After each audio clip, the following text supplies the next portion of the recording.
Toute l'actu de ce début de semaine, lundi 26 novembre, c'est dans le flash. Restez avec nous.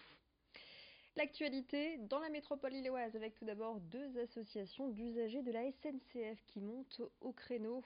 Elles pointent du doigt la disparition prochaine des périodes bleues durant lesquelles les seniors ou encore les jeunes avaient droit à 50% de réduction sur leurs billets de train. Mais l'alignement de la convention avec la Picardie devrait supprimer cet avantage. Autre problème soulevé par ces deux associations, la Fédération nationale des associations d'usagers de France de train et l'association À Fond de Train dénoncent la disparition des comités de ligne, comités qui permettaient aux usagers de faire remonter leurs remarques, critiques ou suggestions auprès des responsables de la SNCF. Après s'être raréfiés, ils ont désormais disparu dans la région des Hauts-de-France. Écoutez ces explications recueillies par Xavier Silly auprès du président de la Fédération des associations d'usagers de train et dans la région des Hauts-de-France.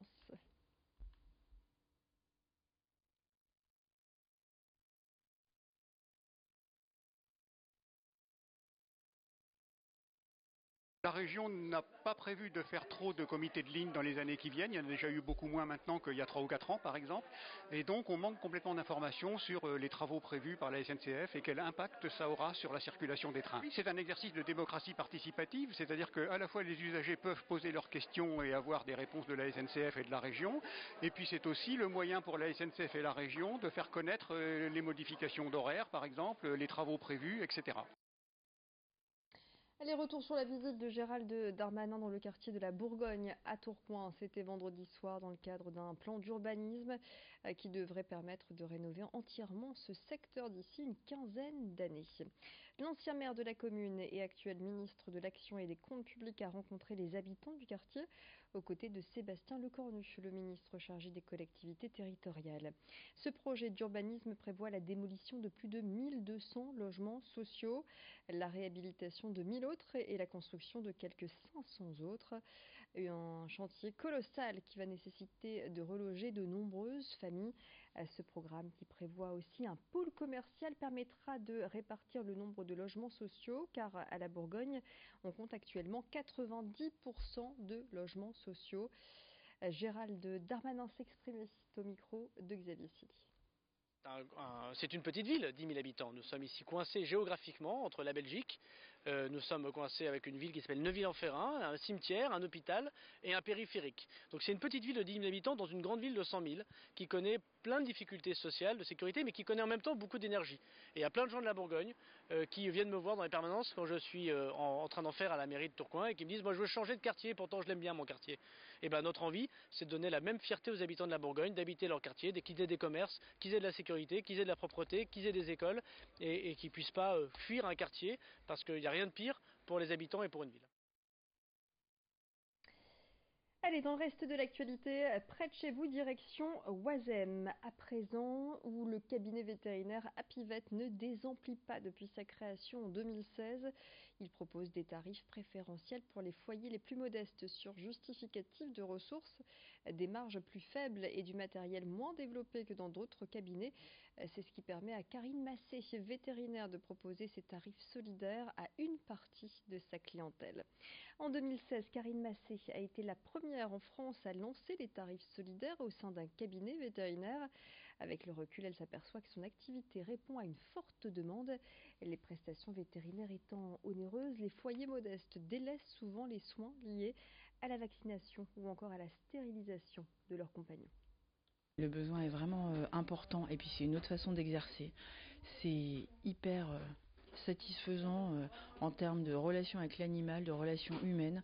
On se lève le matin, on sait pourquoi, on sait qu'on va être utile. Et bien sûr, l'aspect financier il est toujours là au milieu, mais on l'oublie jamais, c'est pas un tabou et on s'arrange comme on peut. Au moins 2 fois moins cher. Après sur les chirurgies c'est entre 2 fois et 4 fois moins cher en fonction des chirurgies qu'on peut faire. Et même les médicaments et les aliments, on fait des marges qui sont plus basses pour que les gens puissent se permettre de faire les soins, éventuellement de donner des aliments de bonne qualité. Donc on run sur nos marges, mais c'est l'objectif du cabinet, donc c'est logique. découverte à présent d'une activité sportive, revisiter le street golf. Et oui, désormais le golf quitte le green pour s'intégrer en ville, sur le bitume ou sur les pavés lillois. L'équipement ne change pas, hormis les balles qui sont plus souples. Au niveau de la pratique, la longueur des tirs est réduite de moitié pour pouvoir jouer en toute sécurité, à la fois pour les passants et pour le mobilier urbain. Des sessions de street golf sont régulièrement organisées à Lille et elles sont ouvertes également aux débutants. Et parmi ces débutants, Anne-Laure, 29 ans, elle s'exprime au micro de Margot Sailly. Alors j'ai commencé le golf en mars, où j'ai passé ma carte verte en juillet, et j'ai commencé le street golf en septembre avec l'initiation, et du coup c'était ma 3e séance sur l'île. C'est un jeu complètement différent du golf, du coup les cibles ne sont plus les mêmes, mais très intéressant, très ludique, et voilà, agréable à jouer. Ça reste du golf, mais même si on ne fait pas de golf, on peut très bien venir jouer au street golf.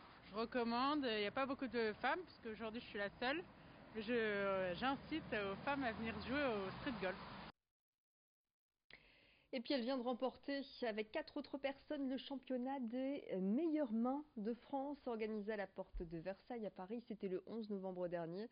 À 44 ans, Cathy Sissoko a quitté le secteur immobilier pour passer un CAP esthétique, puis un certificat de qualification professionnelle. Pendant 1 an, elle s'est formée dans une école de coiffure et d'esthétique.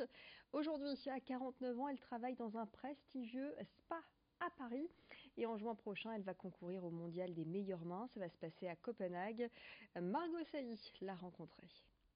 Les championnats du monde, c'est à Copenhague le 22 et 23 juin 2019.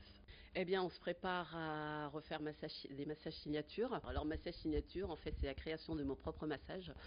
Ça va être une préparation qui va être plus difficile. Puisqu'on est, je ne sais pas combien nous allons être, mais je pense qu'il y a beaucoup de monde. Et là, ce n'est pas un modèle, ce sont des personnes qui concourent aussi, qui nous jugent. Et on est exclusivement en anglais ce concours. Voilà, c'est la fin de votre édition locale, édition lilloise. Vous retrouvez tout de suite les prévisions météo. Et puis on se retrouve dans le prochain quart d'heure pour d'autres infos. Restez avec nous.